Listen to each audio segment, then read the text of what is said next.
doesn't show. Ah, Thank thank you. Okay, I clicked the right. So now we get housekeeping as part of that as well. Thank you, Rihan. So please, can you have your full name written on your screen? As you know, for these events, you get CCEs, and then you also get credit for that. So we want to be able to share the certificates, and the only way we can do that as a team is just if you have your full name so we can verify. So we appreciate that. And we'll be reminding any of our new members joining to please just have your full name written as well. So I'm part of the International Coaching Federation Saudi chapter board. We just wanted to share a little bit about our vision to be a leading catalyst for excellence in coaching and personal development in Saudi Arabia. But really our goal is about empowering people, right? We put individuals here, but really it's about people, bringing people together with similar passions and interests to help others and themselves realize our full potential as we grow in this life. So just in case you don't know, these are some of the board members that you can reach out to. We're a volunteer-based board, so we're here to support you in the community. So please feel free to reach out to us. Lena is here. She's our executive secretary. You've got Haytham, our vice president, Abdul Sattar, president, Rihan, who is also here, is our director of knowledge and credentialing, myself, director of innovation and partnerships, Rasha, who I believe is here as well as our director of membership, and Abdurrahman for community and events. So please feel free to reach out to us even in the WhatsApp group too, if you need any support or have any questions. So without further ado, today's workshop and session is delivered by Linda Berlot, and it's around team coaching explained, which is a great topic. I'll just give a brief introduction. As you can see Linda's title here, she's CEO of Berlot Group and also the Director of Global Faculty Development at CCR, which is a Center of Right Relationships. So Linda Berlot is an entrepreneur, executive, and certified team coach, PCC and ORSC. She is a founder and CEO of Berlot Group, an ICF-accredited coaching training organization licensed to deliver team coaching and the ORSC coaching training programs to leaders and executive teams throughout the GCC. She coaches multicultural teams internationally in the field of change management and team dynamics. And in the last 13 years, she has focused on bringing her experience to her clients by working with companies, and in particular, their executive leadership teams, so they may leverage the strength of their relationships. Without further ado, please help me in giving a warm welcome to Linda Berlot. Thank you very much for that lovely introduction, Sarah. Hello, everybody. Good evening. How are we all this evening? Everybody's silent. Great. We are so happy to have you with us. Thank you. I am wondering if anybody would like to put their videos on, that would be amazing. And also, I would love to hear your voices. So I would love for this to be a very interactive workshop. So it helps me, if you feel like it, to put your video on, but certainly please interact with me as we go through the evening. Otherwise, I don't know if I'm speaking out in the wide blue wonder. All right, so lovely to see some of your faces. So I'm here to speak to you this evening about a topic that is so close to my heart. I'm incredibly passionate about this. I have a couple of slides that I'd like to start us off, but I will keep switching off and then come back to us. Of course, I will make space at the end of the workshop for questions, but I would much rather pause on the presentation and have an interactive discussion with you. So feel free to ask as many questions as possible. We as a team will also keep looking in the chat and answering the questions that come up. So lovely to see you, so many of you online. Thank you. So let's see. Can you all see that? Yes, we can see it. Amazing. So Sarah gave me an amazing introduction, so I don't really want to spend too much time here. Except to say, Berlot Group, we coach leadership teams, but the ICF accredited school is licensed to deliver the ORSC coach training programs throughout the GCC, and these are a model of systemic coaching, and it's at the core of how we coach our leadership teams. Some of the practitioners that come our way are from many walks of life. We've got OD professionals, leaders, coaches, trainers, psychologists, consultants. So you can see our community is varied and very active, and we're extremely proud of our community. So I lead Berlot Group, and we coach leadership teams, usually C-suite, across the region, across industries. These are some of our clients. And normally they will come to us because there are things that are happening in the dynamics of that leadership team that they would like us to support them with. And we're going to look at what those dynamics could be in a moment. But I wanted us to really talk about what team coaching is and set the bar for all of us.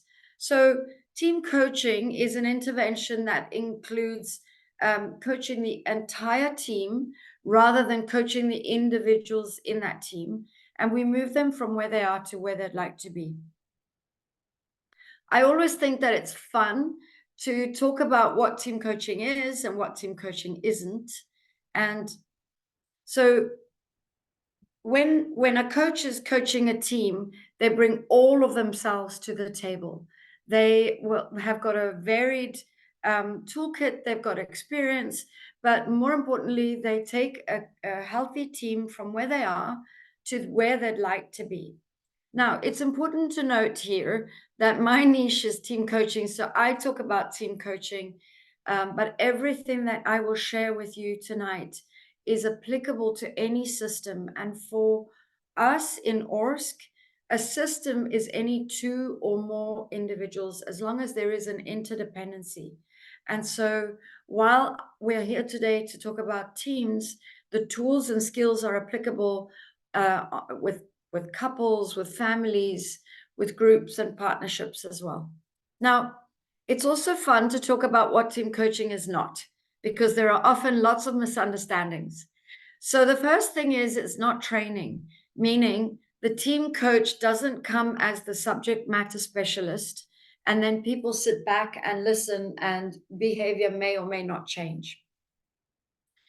It's not individual one-on-one executive coaching, because when a team coach engages with the team, they coach the team as one system, and that system becomes the client for the coach. It's not counseling or therapy, although sometimes it feels that way, because we don't shy away from talking about our emotions. We don't believe there's anything wrong with emotions, and it's the juice in relationships. It's the currency in relationships. It's not team building. While team building plays a very important role in creating fun, in making teams feel connected, they have an amazing day out, they build a boat, they laugh a lot, they feel closer. And although that might create some awarenesses, that doesn't always translate in behavior change back in the workplace. And as the ICF will tell us, whenever we coach a system, behavior must change in that system. That's why we're coaching. So we get called to coach many issues, not just these ones that are here. Sometimes teams are proactive and they call us because they are maybe high performing and they don't know how they became high performing. So they would like us to help them understand what is it that they're doing well so that they can keep doing that. Sometimes they're a new team and they want to identify the rules of the road or the rules of engagement so that they may navigate the different stages of team development in a very smooth way. Other times, we get called in to work with intercultural and diversity issues, change issues, communication, conflict, miscommunication, lack of alignment, silos, and many other reasons that call us to team coaching. I think it's a fallacy to think that coaching is only when it's performance based or when there are issues. You know, a system can be a happy system and they might be wanting to figure something out together, and so they ask for a coach to join them. I think we've spoken about this. The model that we use in our coaching practice is the ORSC coaching model. It's a mouthful. Organization and Relationship Systems Coaching. It is created by CRR Global, two amazing women, Marita Fridjon and Faith Fuller. And they created this model, and it was the first systems-based coach training school to be accredited by the ICF. Now there are many, many more. Sarah, you and I were talking a little bit earlier. Sierra Global, along with CTI, we were the pioneers in the coaching industry. Now, of course, there are many more. And when I think about some of the other schools out there, along with ours, I realize how they're almost like different pieces of the puzzle, and they all kind of complement each other. So if you are wondering which is good for you, then maybe you want to research all of the schools and see how do they fit together. And that should often respond to your question, which school is best for me. Mm-hmm. What we focus on is creating conscious and intentional relationships. Now, tonight you'll hear me speaking about 3 words, and I mean exactly the same thing. So the first is team, and the team is, we know what that means. A team comes together to be productive. The second word is a system, and what I mean is a human system that has interdependencies. And the third one is a relationship. Sometimes in certain languages, relationship implies, a personal relationship, but we mean a working relationship. And whenever a relationship, two people, there's eye contact and a relationship comes together, something is generated, either a coffee or a project, or indeed a baby. But something is generated when 2 or more people come together. Mm-hmm. All the work that we do with the teams that we work with is to develop these 3 types of intelligences. The first intelligence is emotional intelligence, and we are all very familiar with this, right? So go ahead and put in the chat what you understand by emotional intelligence.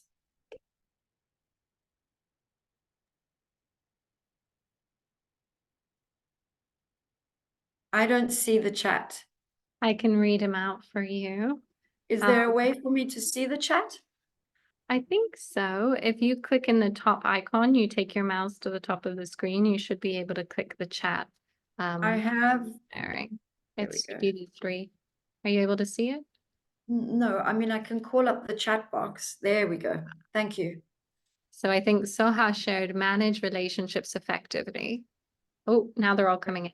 Yes, exactly. So you're all kind of right. So emotional intelligence is the ability to understand myself, my own emotions, exactly, and also to self-manage my behavior. So as a coach, before I can work with anybody else, it's really important for me to understand myself and to continue my own personal development, because personal development is leadership development, right? There we go. The capacity to identify and express and skillfully leverage my own emotions. Social intelligence, some of you were talking about this too, and you would be right by collapsing the two. Daniel Goleman, in his EQ pyramid, it does start with self, and then it goes to you, and then relationship. So social intelligence is the ability that I have to accurately understand the emotions in front of me, and the ability that I have to feel empathy for the emotions of other people, but also to see the impact I'm having on other people. I don't know how many of you have ever worked with people, or indeed attended a presentation where the person speaking was so connected to their own material that they didn't see the impact they were having. And if they had only looked, they would have noticed, that everybody's sleeping in the background. And if you are aware of your impact, you can then adjust your behavior accordingly. The third intelligence is trademarked and comes from CRR Global. And this is relationship systems intelligence. This is new. This is the ability that I have to see that as an individual, my voice is my own. I am an individual, but I belong to a system. Now, couples understand that, right? Couples understand that indeed there's me and you, and there's a we, the system, and everything we do or don't do is in service of that system. And if we want the relationship to continue, we have to nurture that relationship. Well, it's exactly the same as a team. If I had to use an analogy or a metaphor, imagine a puzzle, and each one of us in this room has our own individual piece of the puzzle. And when we put it down, we create a beautiful picture. Now, each one of us is responsible for our puzzle. We can lose our puzzle, we can scribble over it, we can change the color, but whatever we do to our puzzle impacts the wider picture, right?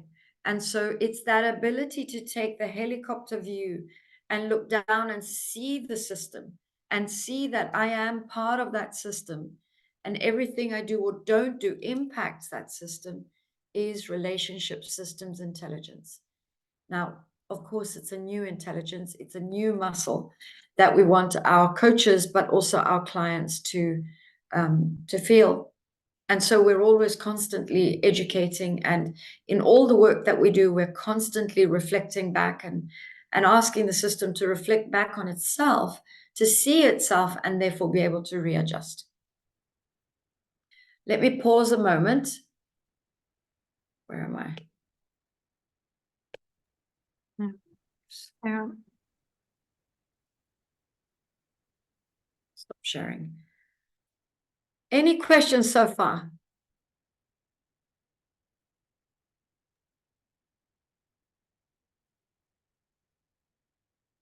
I see Samar's head was shaking a little bit there. He said no questions so far. No, thank you. Great. That's a good signal. Okay. I'll keep going.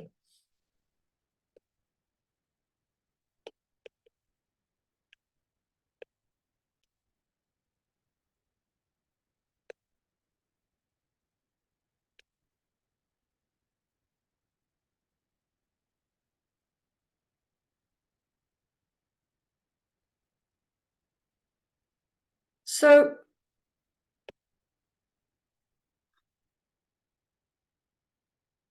when we are looking at teams and we're looking at working with teams, what we're wanting them to do is to start thinking about what can we do to work closer as a team?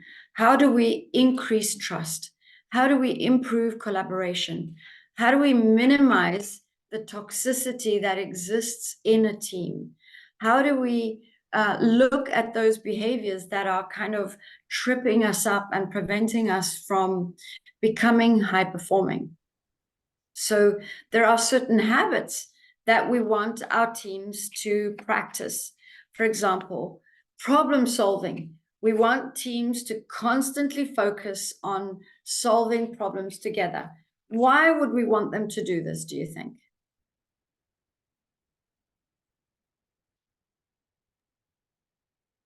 Anyone? I wanted to add, we also have a question here in the chat for after too, from Sunil. Because they have to learn how to solve their problems and how to have a trust and how to accept each other. 100%. What we know is that every voice in the system is valuable, and every voice in the system has the right to speak and be heard. Now, when leaders are smart, for example, despite them maybe being the decision maker and being the hierarchical, having that hierarchy in the organization, they will ask for people and their opinions, because we are smarter in the collective than we are as any one individual. So as a team coach, what we're wanting to support them to learn to do is to practice deep democracy, which has got nothing to do with voting or even democracy, and everything to do with listening to each other and listening to even the quieter voices in the team. We want them to, for example, be like a music conductor conducting an orchestra, where they sometimes have to lower the sound of the trombone to listen to the sound of the cymbal in the corner, because even the voices that are unskillfully expressed hold wisdom. And the problem is that we get tripped up by how we speak to each other. We offend each other. And if somebody doesn't agree with me, what do? We want to shut them down, marginalize them, or try and convince them to come over to our side. But what we want them to do is move away from that type of behavior to be more inclusive, so that they can listen to each other and solve problems together. When they do that, they make smarter decisions for sure, because we're smarter together than we are as an individual. But also we create much more buy-in from a change management perspective. It's very hard to resist something when I've been part of the decision-making process. I just want to check the chat, because I can see the numbers in the chat. Yes, we actually have a Amazing. question here Mhm. from Sunil that says, what's the difference between team coaching and group coaching? And That's a great question, Sunil. Thank you for asking it. So team coaching, I will coach the group as a whole. And if I look at the definition of a system, which is a group of interdependent entities with a common goal or a common focus, the interdependence is what makes it a team or a couple or a pair or a family. It's the interdependence. And when I coach a team, I can help them take self-accountability for sure, but also we can help them help each other. So there's team accountability, which we try and improve on. So that means that they're not only holding themselves accountable, but I can help you with your accountability if I can see that you're struggling. With group coaching, whilst I can still coach them as, in the same way, it's harder to hold system accountability or team accountability, because there are no accountabilities. Group coaching might be a group of leaders in the room, so I could work with them in the same way, but then focus a lot more on self-accountability, helping those leaders come up with action plans that they can own. And maybe if they've got colleagues in the room, we could create a buddy system where they hold each other accountable. Does that answer your question?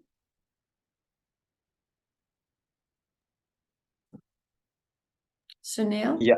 Oh, yeah. Thank you. Thank you so much. I think that made it very.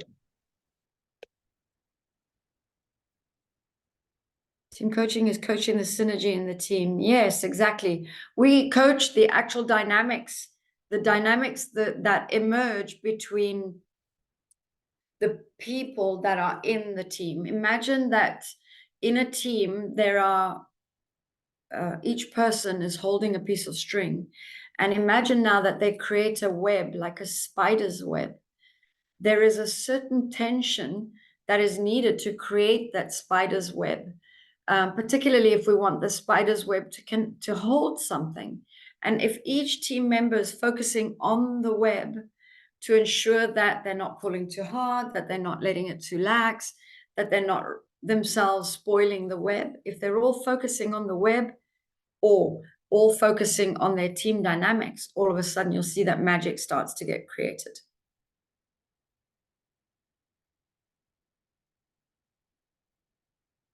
Yeah, that's a really good question. How do you tackle the hierarchy of the question when, for example, there is somebody that supervises the other and there might be consequences of how words are pronounced? So how do you manage that? There is so much refraining and pretending. That's true. So one of, before I coach a team, what we do is we spend a lot of time assessing the system. I assess them in different ways. I've got questionnaires that we sent out, which are anonymous. and then we present the results, but we don't share who has said what. We just collate the results. I also put them in a room and I assess them in person or on a Zoom room. And what I'm assessing is to try and understand the dynamics in the team, but also to understand the power dynamics in the system. Because if there are very big power dynamics, this is often a red flag. If somebody doesn't feel safe in the room, this is a red flag, and often I would need to work with that beforehand with the leader and raise that red flag. If the red flag can't be resolved, very often that's not a very coachable situation. But that's extreme. Most of the times I can work with the leader before the team coaching and help design with them how will they speak to that in the room. You know, what's acceptable for that leader, what's not acceptable. What can they do to kind of create safety in the room? Because it's, yes, the team coach or the coach creates safety, that's their role, but in this case, more importantly, it needs to come from the team leader. And an example of that is, for example, when a team leader stands up and says to the team, you know, we want to encourage you to participate. We want to encourage to hear your voice.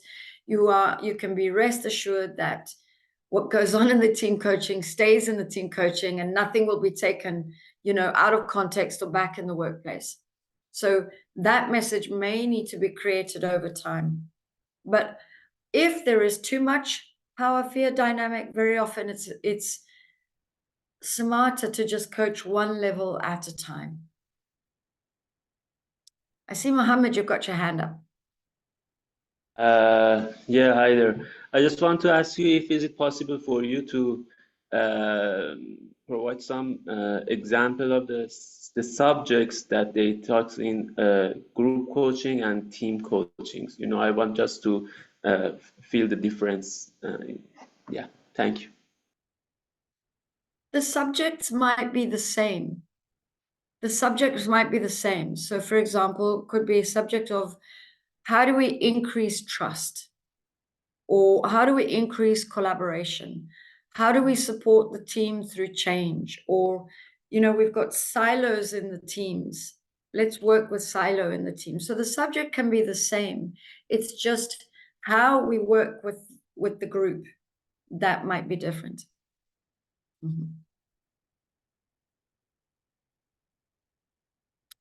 So another way to work with the team is to tap into the full knowledge and experience of the team members so that you can start to come up with systems-inspired solutions. Systems-inspired solutions are always going to be richer, smarter, better than if one person in the team is taking a decision on their own. Yeah. Interrupt, Linda. We have two other questions in the chat, but if you want to continue, or just let me know if you'd like me to read them out to you. Maybe I'll go through and then I'll pause and I'll ask for questions. And at that moment, I wonder if you could read them for me. Would that be okay? Perfect. That would be Thank you. So for us, relationships matter, and it's the biggest currency available to organization and leaders. What we mean by that is if we are able to leverage the relationships between the individuals, then we're going to have a much higher performing team. Think about your team. When they like each other, when trust is high, when they're not toxic, when they're not squabbling, when they are having fun together, they become a lot higher performing. When they are toxic, when they're busy saving themselves, you know, defending, being defensive and squabbling, it's hard to be productive in those cases because people are not focusing on targets. They're focusing on their dynamics and what's happening between them. So if we chart a more human and systems inspired course, the teams will be high performing, right? And that's what we're coaching teams to be: closer, more connected, and high performing. How's that landing?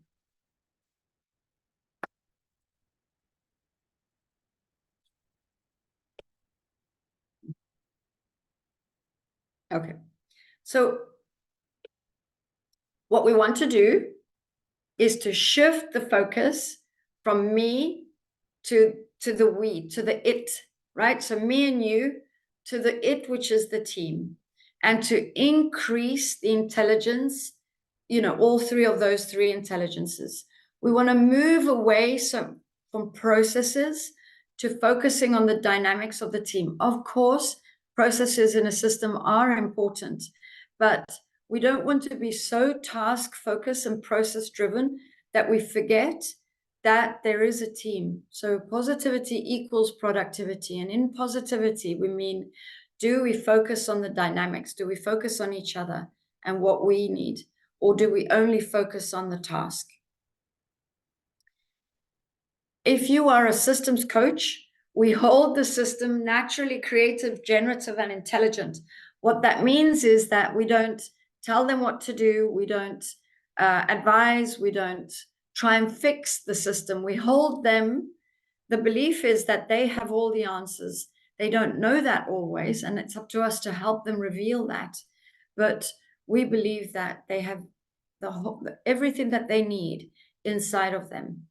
So let me ask you a question. If a couple comes to you for a divorce, or a team comes to you because they are breaking up, are they creative, generative, and intelligent in that case?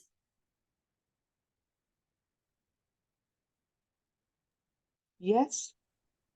Absolutely. Good answer. Absolutely. We trust that they know what is right for them, right? And so we meet them where they are, and then we help them in those moments. So let me pause here. Any questions so far? Yes, well, we have two in the chat. One from Abdul Sattar that says, is it different when you coach a team within, for instance, an FMCG versus banking versus any other category? That's the question. Is it different from when you coach? Could you rephrase that a little bit?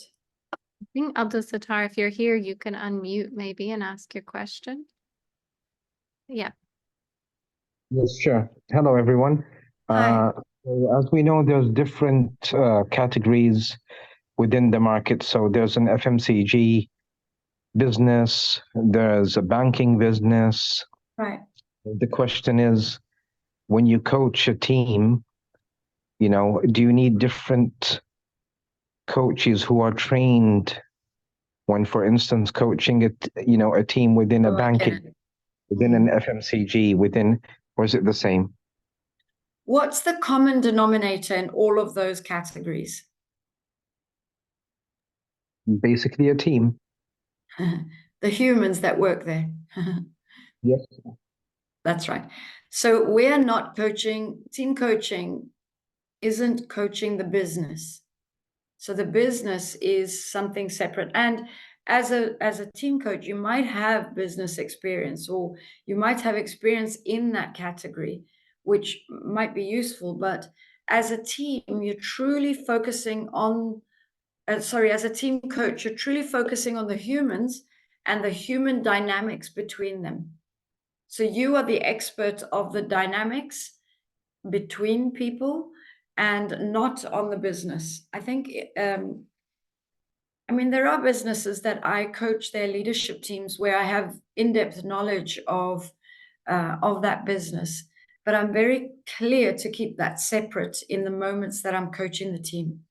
It may come in useful, later when I'm back in the business with them and I wear my consultant hat.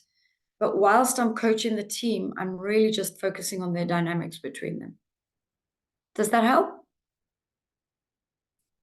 And we've got clients across industries, from hospitality to banking to airline to FMCG to retail. We've got, clients from right across the categories, industries. Is that a hand up? I can't see who it is without my glasses. Soha. Yes, hi, Linda. Hi. I always think that when you are coaching a team under the lead of a team leader, whether it's a manager or the leader of the team, and he sets goals for this team coaching. And then when you start coaching the team, you find that they have different goals. So how do you manage that disparities? Carefully. So we like to be systemic in our approach. So what we do is, of course, it might have been HR, or it might have been the team leader that calls us in. When we are assessing that system, we're also in that moment trying to align goals. When a leader calls us in, they may have already told us what they want. We've got that in the backdrop. And then when we meet the team and we're trying to understand what do they want out of the coaching, in that moment, we're wanting to kind of align for both. Because if it's just imposed by the leader, there may not be so much buy-in from the rest of the team. But very often they are aligned. They may use different words and they may have a different viewpoint on what's needed, but it's they know that there are issues there and you want to try and align them. On occasion, we do get called in by a leader that says, you know, coach my team, they are the issue, I'm not the issue, you know, let them get on with it. And that's an issue because from a systemic point of view, that role belongs to the system. So the leadership role belongs to the system and it has an impact on the rest of the system. So you want to coach the entire system and find out who the entire system is, which is inclusive of the leader. Yeah, thank you for that, Linda. The thing is that you might try to align what the team leader wants from that team to achieve as a goal, but you find that the team has different goals that even the leader himself is not aware of. Right. So how can you bring the awareness between two of them? Do you invite the team lead to the sessions? How do you play 100%. around that? 100%. So the team leader has to be part of the whole process. We don't see the team leader as something separate. The leader role belongs to the team. All roles belong to the team, right? So someone has the role of the leader, somebody else has the role of HR, somebody, you know, but they all belong to the team. And so when we're coaching the system, what we're wanting to do with our skills and our tools and our competencies is to create deeper, more connected conversations between all of them in a way that perhaps they've never had before, to kind of work through the challenges and sometimes, like you say, work through these differences of opinions. That's the work. That's the work, right? Does that kind of make sense? Yes, thank you. Pleasure. Right. We had one more question in the chat from Dr. Nader, and it says, please correct me if I'm wrong. It says the group coaching is a group of people sharing a similar goal, while team coaching is a team in one firm who have a unified firm objective to achieve. Sure. Correct. Sure. They might not always know that, yes, but the team coaching centers around specific goals. Absolutely. So you will be called in as a team coach to coach a team that wants to achieve a very specific goal or several specific goals. Yes. Great. Dr. Nader says, thank you. Pleasure. All good. Back to you. Okay. Any other questions? I wanted to give you an experience where you could look at a system from a systemic point of view.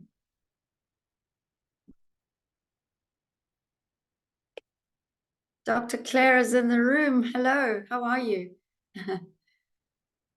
Contracting, absolutely. I love that Great segue, Claire. So it absolutely does center around what the goal is and what we've been contracted to, and that will determine who is in the system. So I would love to pick up on that as a great segue to the tool that I would like you to experience. It's a systemic tool, but we can use it with individuals too. It's called a paper constellation. Many of you might have experience of this, and we will do it step by step. But before we start, do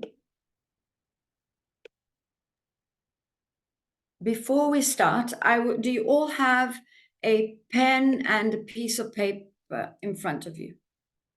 So a piece of paper and a pen. Good. Then I would love for you to think about a system of between 5 or 6 people that you belong to. The system could be a team, a family, a social group, but a system with a group of interdependent entities. So think about the system and then think about the system as it is now and reflect to see if there's a need for change. And if there is, then that's the perfect system that I would like for us to work with this evening. So do you all have a system in mind that requires a little bit of change? It's got about 5 or 6 people in it.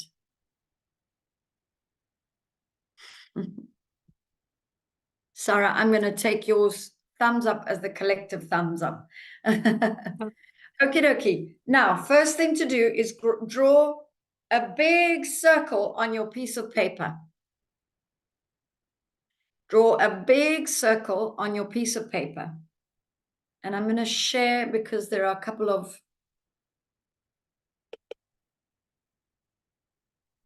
Great. Once you've drawn the big circle, go ahead and put yourself in that circle where you think you belong.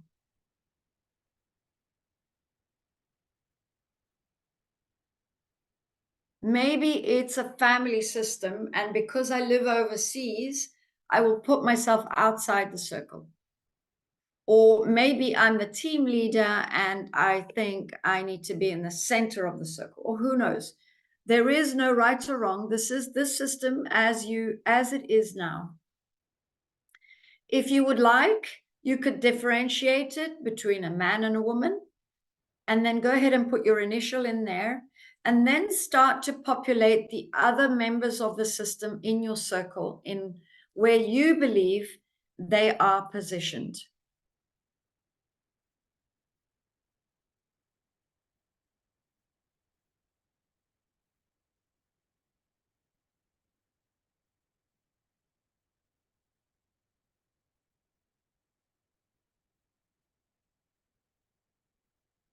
Maybe they're all grouped together, maybe they're far apart, maybe they're all on the edges because we're all fighting.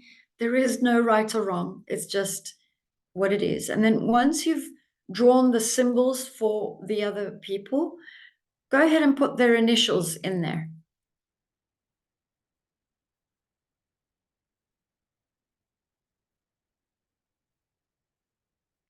And then reflect, is there an event or a project or something that is impacting that system? Maybe it only impacts 2 people. Maybe it impacts the whole system.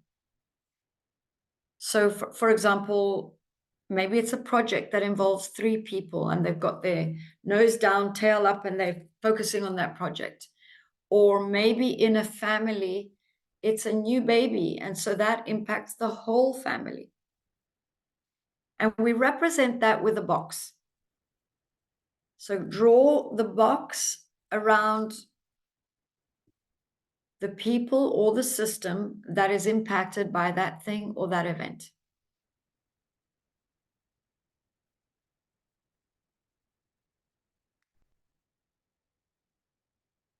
After that, we're going to draw in the relationships. Now, we're not drawing all of the relationships that will get too confusing, but the relationship between you and each of the individuals. If you have a weak relationship, it's a dotted line. If you have any good relationship, it's one line. If it's a strong relationship, it is two lines. And if there is conflict, there is a line across the relationship line.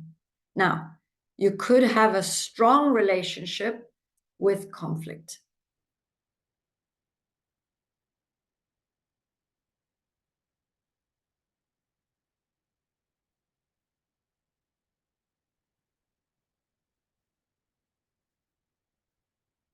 If you have finished your picture, take a look at that picture. What do you notice? When you look at that system populated on the paper, what do you notice? What are you aware of?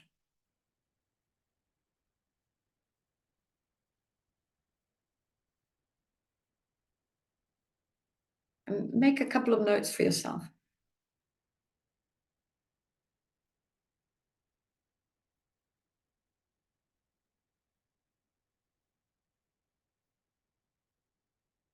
And then think about, is there anything that needs to change in the system? What is it that needs to change?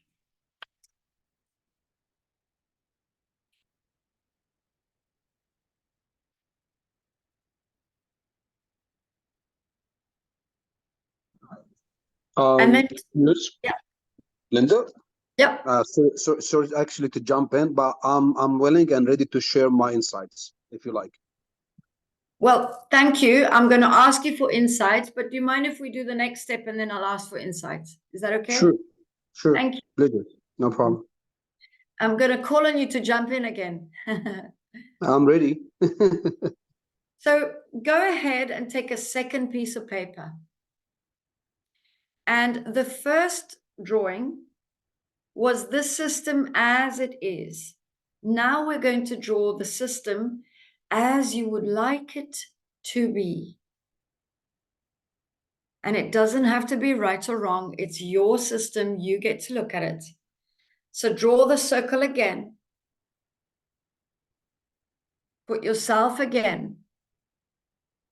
Populate the players as you would like them to be.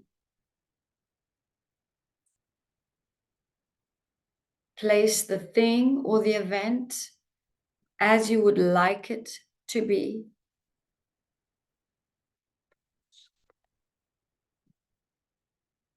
Go ahead and place the relationships as you would like them to be.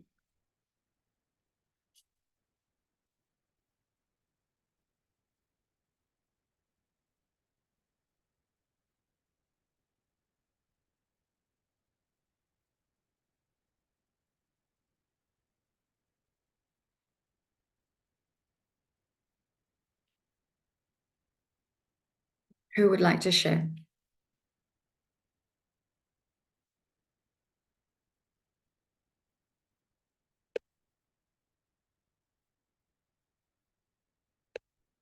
Mhm. Would anybody like to share? Yeah, I'm ready. Let's hear it.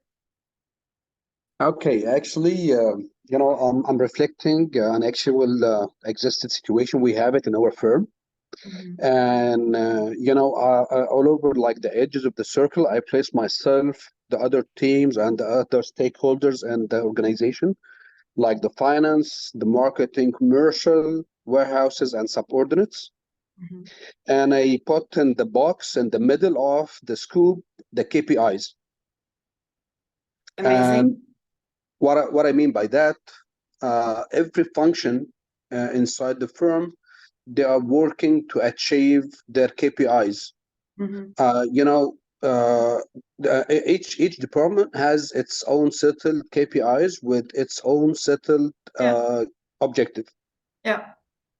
So we are struggling because, you know, sometimes, and especially in the big organizations, the people, and since we're talking about like the team coaching, Yeah. the issue is about how to coach the team, not the objective. So in the case in here, what I see, we need to have the team coaching that can come up with a unified firm objective, which existed in fact, but the people, they are more keen about their KPIs or achieving the Yeah. KPIs more than the global objective. Definitely the global objective will be achieved at the end of the story, but they are more keen about the KPIs. So the bottleneck is how to be fit and match and keep on like, you know, close to the KPI settled by each function.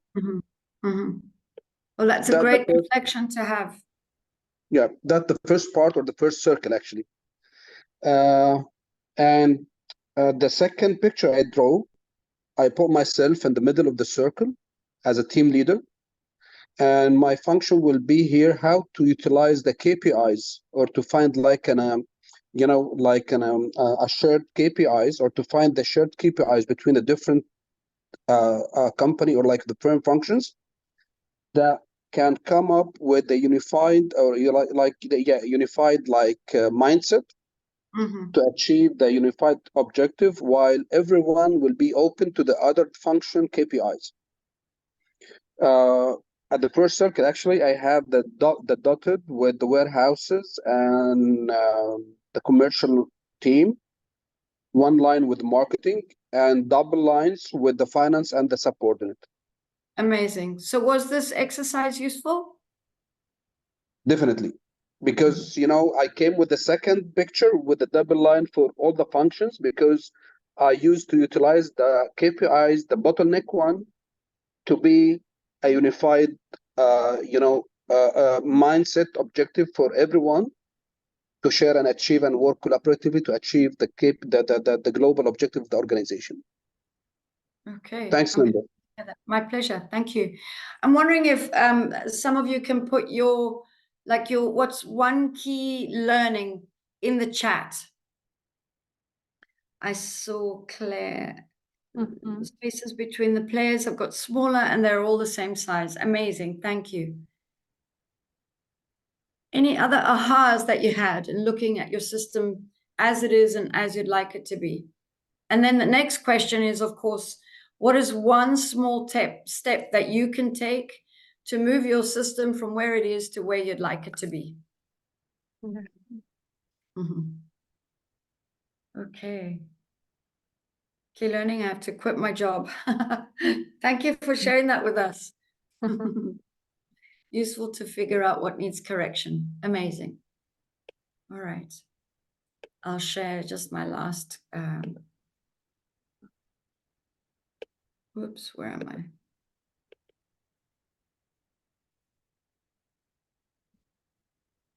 We have awareness from Rihan as well. Increase awareness. Anything else? It is a tool. It is a tool that increases awareness for sure. And it's an example of a systems tool, because you're looking at the system as a whole rather than looking at the dynamics between one or two people. It helps us see the system as it is, or how we would like it to be.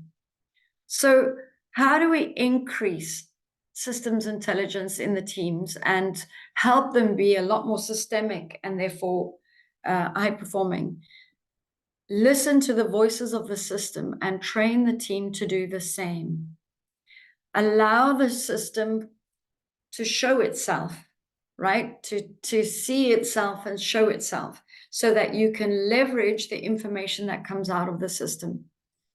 Leadership, hierarchical leadership very often is filled by one person, but the role of leadership can be filled by anybody. Anybody can step in and take the lead, for example, at a meeting, or take the lead in leading discussions, or take the lead in managing conflict. What we want is to help the system, help the team see that that is possible, that roles belong to the system and anybody can step into those roles. including the leadership role. Support the team to listen to each other by exercising deep democracy. So not just listening to each other, but actively encouraging each of the voices that exist, particularly the quieter ones, because they hold as much wisdom as the louder voices. And if we can hear everybody in the system, we can make smarter decisions together. There's a lot of evidence that demonstrates that positivity equals productivity. Obviously, if we like each other, if we work really well together, then we are going to be more productive than if we don't. And then focus consciously and intentionally on creating we-centered cultures, cultures where we move away from my way and your way to create cultures which are we-focused. Help teams create team charters which support them in identifying which behaviors are acceptable, which are not acceptable, and define how they want to behave, not just how they would like to do the work, but really how they want to behave together. We can share all of this. I can share the PowerPoint presentation, but for those of you that like data and statistics, we've got this whole slide. And happy to share that later. I'd rather make space for questions.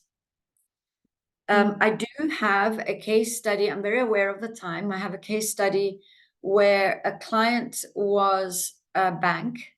And although we would never commit to ROI, return on investment, because they were a bank, they equated a dollar value to the work that we did, and the impact was tremendous for them. We coached the leadership team of the bank. Would you be interested in me sharing that? We've got 3 more minutes. Should I share it, or should I keep it afterwards and stay behind for those interested? Sure, you can share it. Share. Oops.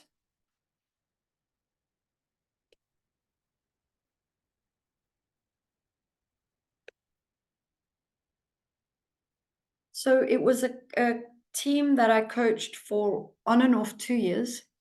They were a UAE bank, a local bank, a very large bank. There were 6 team members, and they were a group of extremely talented individuals, but they were not as high performing as they wanted to be.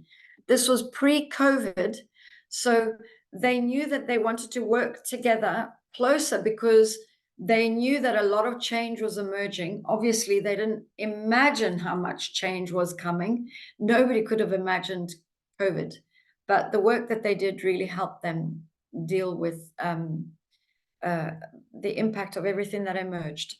So we used the tool from Team Diagnostics. We assessed them both before and after. The Team Diagnostics is a tool that measures positivity and productivity. And in positivity, you'll excuse me, I need to put my glasses on, otherwise I don't see anything.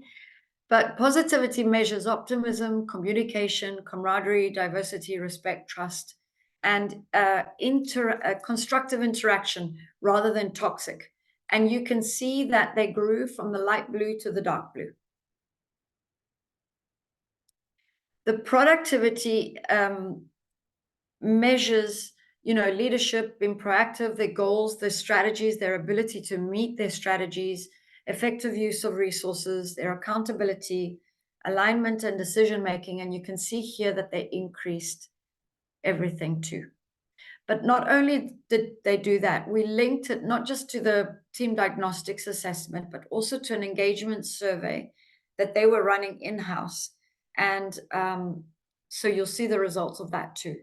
So under productivity, they increased 20%. In the positivity, in those top three areas, they increased 30% as a whole. So trust went up 46%. Constructive interaction, so they were conflict averse.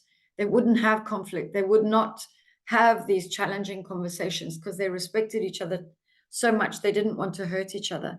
They were then able to deal with conflict, and there was a much higher level of alignment between them.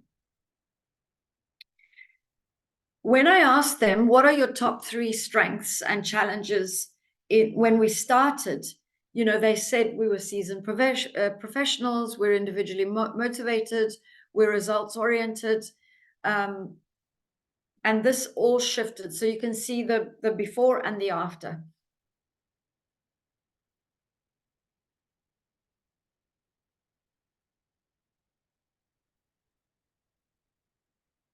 What they wanted to achieve as a must for a high-performing team was complete trust and respect, open communication, and an alignment on goals. What they were able to achieve was that they could challenge each other more, they could nurture the team, and they wanted to continue to do that and to continue to remain aligned. So this was linked to their business indicators and their engagement survey internally. You can see the engagement scores went up 10%, customer satisfaction went up, employee productivity went up, and the ROI went up. So they were not losing so many people, it wasn't so expensive. And this was as a direct result of us coaching the leadership team. Isn't that amazing? Yeah, right?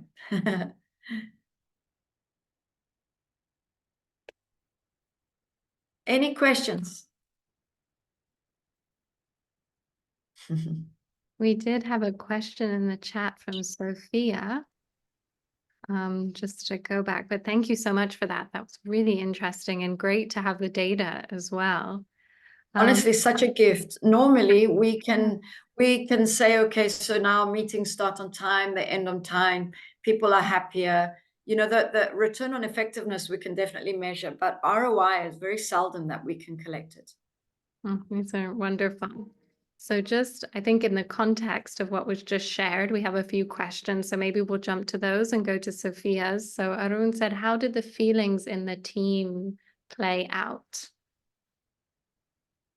So they were always a very respectful team between them, but they were absolutely conflict averse. I remember some of the most powerful moments.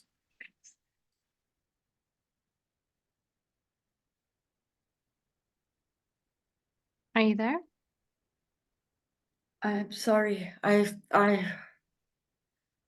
something has crashed in my home. Oh, anyway, sorry. What was the question? Oh, some of the emotions and how we work with that. By not shying away from them. Some of the most powerful moments were when, you know, they'd come to conflict and then they'd stay away, or they'd deal with it one-on-one. Eventually, as a team, they were able to raise topics and stay in the conversation, and they didn't shy away anymore. That was very powerful. And what they did was they role modeled that behavior down the organization too. Wonderful. And then lastly here, we have from Sophia. She said, could you please share a specific example where you use this dynamic tool, I believe the circles, if we're going back to that, during the team coaching project? Is it an initial tool, or is it more useful after other team dynamics or after another team dynamics have been established? So I would use that tool. I think it was Dr. Nader. He was looking at the entire organization. Very often I would use that tool as an assessment tool up front, so they don't even know that I'm drawing it. I'm asking questions, and it's part of my trying to understand who's in the system, what are the relationships. It is probably not the first tool I would use with the team. You know, I want them to feel comfortable with each other. And then it's a moving forward tool. So I would ask them to think about this team. So think about the team you are in, and then draw the first picture. We put it up as a gallery. Everybody talks about it. And then the facilitated conversation is around, what are you aware of? How would you like it to be different? You know, what are you learning about yourselves? And then when they draw the second picture, for me, this is where magic happens in the room, because the second pictures are often so similar. So they put the gallery up, and based on the facilitated conversation, very often those pictures look the same. And then, of course, the question is, okay, so how do we move from your first picture to move you towards where you want to be. What are the behaviors that you want to come from and you want to create? What are the action steps? I hope that answers your question. That's really helpful from Sophia as well. And we do have a lot of questions streaming in. I want to be mindful of your time too. And also I know the crash that happened briefly, so hopefully we can get that sorted. I just wanted to jump on and just, if you could please, before you go, I've put a link in the chat. This survey is really important to help us to deliver quality and get your feedback when it comes to these events and future events that hopefully we'll be able to host Linda again as well for. So the link is in the chat where you can snap this QR code just briefly. It's a short survey, but just please complete that if you could as we move on with some of the questions as well. If you still have time, Linda, I know we're... I absolutely do. No, I absolutely do. Thank you so much. So I see we have a question here, and many thank yous, by the way, Linda. So many thank yous for sharing the case study. Great to see the results. Many thanks to all of the team. So from Raj, we have, what tools did you use to measure the ROI and productivity? I didn't measure the ROI. The client measured the ROI. The assessment tool that, and they were able to do that internally because the work that we did, we connected it to internal engagement surveys. And so those were indicators that they are measuring for themselves. But the assessment tool that we used was the team diagnostics, and that measures positivity and productivity, those two axes. So we did that right up front before the project started, and then we used it at the end when the project ended. Wonderful. And I think that leads into our final question from Amelia here, if I pronounce that correctly. Do you have any specific assessments you are using when working with teams? So many. There are so many out there, and I guess everybody's got their favorites. I love the team diagnostics. I love DISC. The Leadership Circle has just brought a new one out that's called Bright, BRIT. I love it because it looks at the system as a whole. There, you know, Pat Lencioni, the DISC. I use a bunch of intercultural ones too that I absolutely love on worldviews, and the 12 indicators of an interculturally intelligent team. So there are many. Thank you, Ziba. I guess we all use them, and everybody's got their own favorite. I like to use a selection of assessments like that, questionnaires and interviews, but I also like to put the team in a room and ask them questions, very specific questions from our OSC program, and see how they react, not just listen to what they're saying. And so that way I can better observe the dynamics in the room. Really great. Well, are there any more questions as we round out the session today? Please feel free, you can write them in the chat or unmute and ask.